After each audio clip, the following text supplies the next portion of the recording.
Il n'y a pas d'égalité dans la Déclaration des droits de l'homme que Patrick Cohen a citée, qui est prévue pour les couples, chère madame. C'est prévu pour les individus, les citoyens. Les homosexuels sont égaux aux hétérosexuels depuis 2 siècles. Est-ce que vous pensez que c'est faux. Non. Depuis 2 siècles. Il y avait un délit d'homosexualité qui a été aboli en 82. C'est faux. Abrogé en 82. C'est faux, une fois de plus. Vrai. C'est faux. Menteur, pharisien. Alors, on va refaire de l'histoire. Le délit abrogé, c'est vrai. C'est faux. C'est la vérité.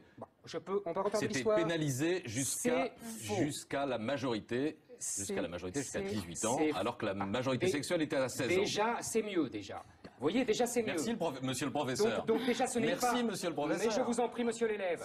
Mais si, on est capable de jouer au football. Peut-être qu'on ne joue pas exactement le même football que celui des hommes, mais c'est peut-être une façon de jouer au football. Enfin, il faut quand même ouvrir les yeux. Moi, j'ai un gamin qui est encore au collège. Au collège, je l'ai interrogé. Il me dit, les filles jouent avec nous au foot. C'est-à-dire que tout le monde joue ensemble. C'est-à-dire que c'est une réalité nouvelle qui est arrivée. Non, mais c'est tant mieux. Pourquoi les filles ne joueraient pas au foot? Madame. Que ça fasse évoluer le football. Mais attendez, cher monsieur, le football lui-même a évolué. C'est-à-dire qu'on ne joue pas aujourd'hui au football comme on jouait au football en 1940, 1950. J'ai un mari qui est extrêmement amateur de football, qui me raconte l'histoire du football. Moi, je ne suis pas amateur. Mais ce que je sais, c'est que le football, il évolue. Il évolue en fonction de... des considérations techniques, tactiques. Vous avez tout à fait raison, madame. Et donc là, en l'occurrence, les femmes vont introduire une autre façon de jouer au football. Et c'est tant mieux. Les femmes peuvent jouer au football. Je crois que vous faites de mauvais combats. Non, c'est pas un combat, c'est pas un combat. Je vous dis, j'ai perdu d'avance. Je suis admiratif devant cette efficacité. Non. Je suis admiratif. Donc, mais il faut pas appeler. Vous savez, les mots ont un sens. Oui, absolument. C'est du football. Le football. Les femmes jouent au football. Non, ça vous déplaît, mais c'est comme ça. Elles jouent pas au football. C'est pas du football. Mais c'est pas grave. Ma fille joue au football quand elle avait 10 ans. Je trouvais ça très mignon. Vous voyez, maintenant elle fait de la danse. C'est quand même un peu plus conforme à ce qu'elle est. Ben oui, je suis désolé. Je vous assure, chère madame. Oui, mais je pense que il faut regarder les matchs. Des stéréotypes de genre. C'est-à-dire une fille, ça fait de la danse, mais ça fait pas du football. Chère madame. Mais oui, mais les physiques ont une influence. Vous savez, les stéréotypes sont la sagesse millénaire des êtres humains. Que le genre existe, ça c'est une chose. Non, le sexe existe, pas le genre. Le genre, c'est une invention. Que le sexe existe quand même, ça ne veut pas dire que les femmes jouent au football comme les hommes, ni que les hommes font de la danse comme les femmes. Sauf que les hommes et les femmes peuvent faire de la danse et du football. Je ne leur interdis nullement de jouer au football. Non, mais on vous remercie. Mais qu'on n'appelle pas ça du football.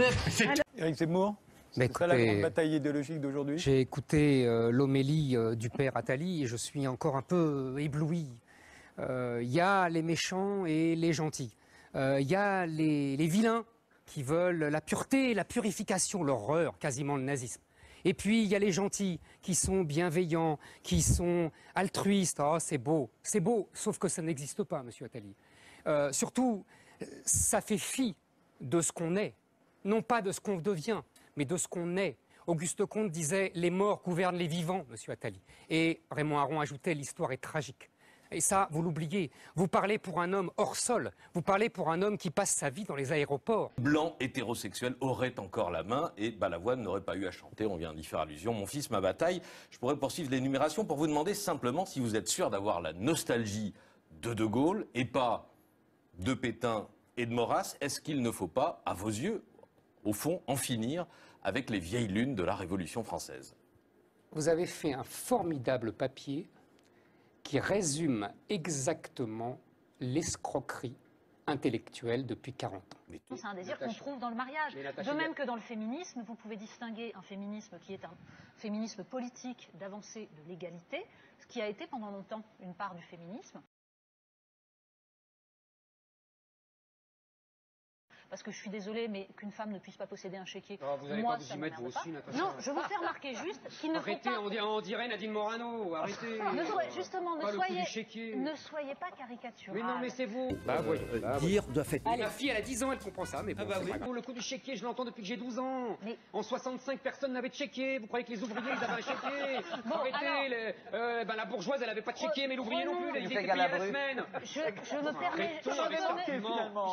Mais parce que c'est un argument. Je vous dis, c'est du Nadine Morano. Parce qu'autrement, si on dit que tout est toujours bien et que la télévision n'est qu'uniquement un robinet à promotion, les gens n'achètent plus rien. C'est vrai que nous, on n'est pas comme lui, on n'est pas des professionnels de la bonne humeur pour enfants de 4 ans. Alors évidemment, c'est difficile. Les femmes à Paris, évidemment, ça va m'amuser d'en parler avec Éric Zemmour, parce que c'est quand même pour certains, c'est une marque de progrès, Bien de sûr. progressisme. Bien sûr. Ou pour d'autres, c'est carrément un événement, parce que justement, ben voilà, maintenant les femmes sont là, elles existent, il y en a beaucoup, et elles vont être majoritaires ou largement, peut-être même Oui, bien sûr. celles à Paris. Et je vous entends dire, bah oui, il y a beaucoup de femmes parce que le politique n'a plus beaucoup d'importance. C'est la marque de l'affaiblissement du politique. Bah, vous charriez un peu quand même. À la mairie, les femmes ou les maires, alors les maires AIRES et RES, Absolument. évidemment, ils ont du pouvoir quand même, non? Non, mais attendez, quel pouvoir elles ont? Non, mais écoutez-moi, il y a une concomitance. Alors après, moi, j'estime que c'est lié. On peut dire que c'est un hasard.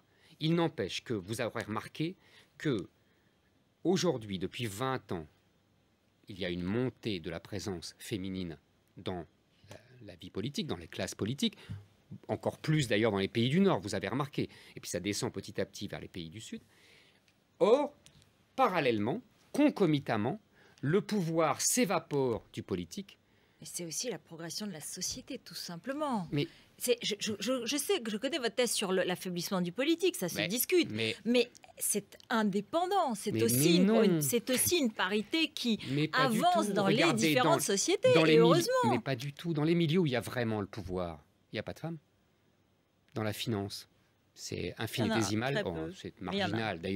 D'ailleurs, les féministes m'ont beaucoup amusé en 2008. Elles ont dit s'il y avait eu des femmes dans la finance, il n'y aurait pas eu la crise. Donc, on ne peut pas dire tout et tout le contraire de tout. Donc, vous voyez, mais parce que je pense qu'il y a un lien. Alors là, on remonte à la nuit des temps entre le pouvoir et la virilité. Je pense que, en fait, les hommes ont inventé le pouvoir. Mais ça vous inquiète, rassurez-moi. C'est-à-dire que le pouvoir ne doit pas rester seulement dans la main des hommes. Mais bien sûr que si, sinon il se dilapide. Les femmes sont les régentes. C'est dans l'histoire de France, ça a toujours été comme ça. Oui, mais il faut le partager. Elles ne n'expriment pas le pouvoir. Elles n'incarnent pas le pouvoir. C'est comme ça. Je vous dis, le pouvoir s'évapore dès qu'elles arrivent. Attention, il y a des exceptions. Hein, comprenez bien ce que je dis. Je parle de dominant, de domination, c'est-à-dire du féminin et du masculin. Ça serait plus exact de dire comme ça. Le masculin est lié au pouvoir. Il peut y avoir des femmes qui exercent un pouvoir. Parce qu'elles ont des valeurs masculines. Voilà, exactement. C'est plus précis de le dire comme ça. Et quand le féminin les valeurs domine, féminines, elles sont incompatibles avec le pouvoir. Elles sont incompatibles avec, l'incarnation du pouvoir. Et alors, évidemment, il y a beaucoup d'hommes. Vous aurez remarqué qu'aujourd'hui, en fait, les hommes politiques, pour la plupart, sont dans l'ordre du féminin. Vous comprenez bien. Ils sont dans l'ordre du social. En fait, les politiques aujourd'hui sont des grandes assistantes sociales. Kierkegaard qui disait « L'homme est raison, la femme est substance ». Vous êtes l'incarnation paroxystique et caricaturale de ce que j'appelle le journalisme féminin. C'est-à-dire que vous ressentez, vous aimez, vous sentez, vous embrassez, vous cajolez, vous pénétrez, vous êtes pénétré, que sais-je. C'est comme ça que commence votre livre, c'est pour ça que je le dis. Et ce ne sont que émulsions sentimentales et psychanalytiques à foison. J'adore quand vous êtes comme ça. Mais moi aussi, j'adore quand voilà, c'est parce que c'est vraiment votre livre, c'est en fait tout ce que je déteste. Vous n'avez rien compris à la politique. J'ai tout compris. Écoutez, je suis les politiques. Avant vous n'étiez pas né quand je suivais les politiques. Oui, bien sûr, depuis mon bureau. Mais bien sûr, tu parles comme ils s'y reconnaissent. Je les connais un peu mieux que vous, les politiques. Je crois pas, donc, ouais. Non, mais moi, je ne couche pas avec. Oh là. Mais dans quel monde on vit où les procès staliniens sont devenus monnaie courante? Il m'a dit Éric Zemmour dit n'importe quoi. Voyons. J'ai appelé un autre imam. Voyons. En tout cas, j'ai trouvé des